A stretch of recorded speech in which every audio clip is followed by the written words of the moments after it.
Welcome back to True Crimes of History, the show where we uncover forgotten murders, untold political mysteries, and unresolved crises from the past and present. Today, we turn our attention to the disturbing case of Lawrence Byerton, born 30th of December 1959, an English convicted serial killer. In 1996, he was found guilty of murdering two elderly sisters in Rotherham, and in 2023 he was convicted of a third murder committed while he was released on license. This is Emily Carter, reporting from Worksop, Nottinghamshire. It's cold, quiet, and the shadow of this story stretches back nearly 3 decades. Byerton was born in 1959.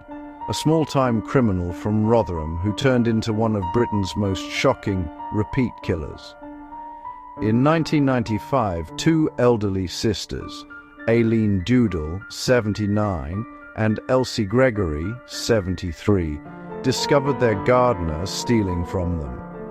The confrontation turned deadly.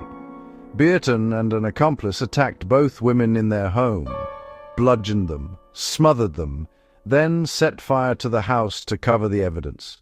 He was arrested, tried at Sheffield Crown Court, and in 1996 sentenced to life in prison. Justice served, or so everyone thought.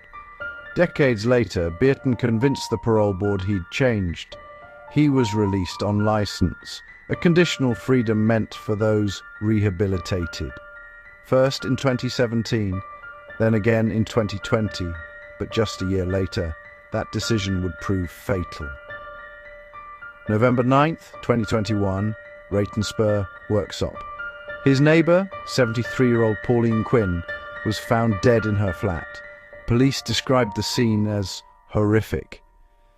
Byerton had bludgeoned her to death with her own coffee table, inflicting more than 24 injuries.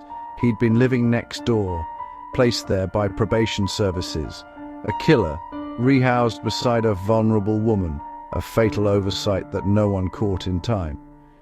In 2023, Byerton stood trial at Nottingham Crown Court. He denied everything.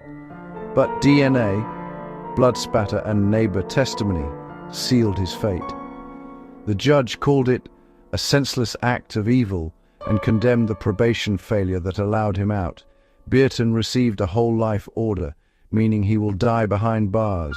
No parole, no license, no more chances, 3 women dead, 1 man at the centre of them all, and a justice system forced to confront its mistakes.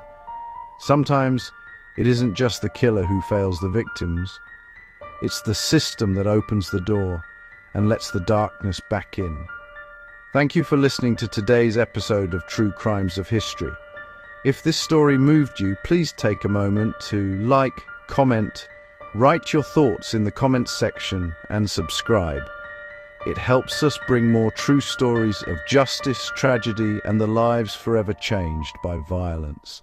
New episodes every weekend, from historic assassinations to the unsolved crimes and ongoing crisis shaping our world today.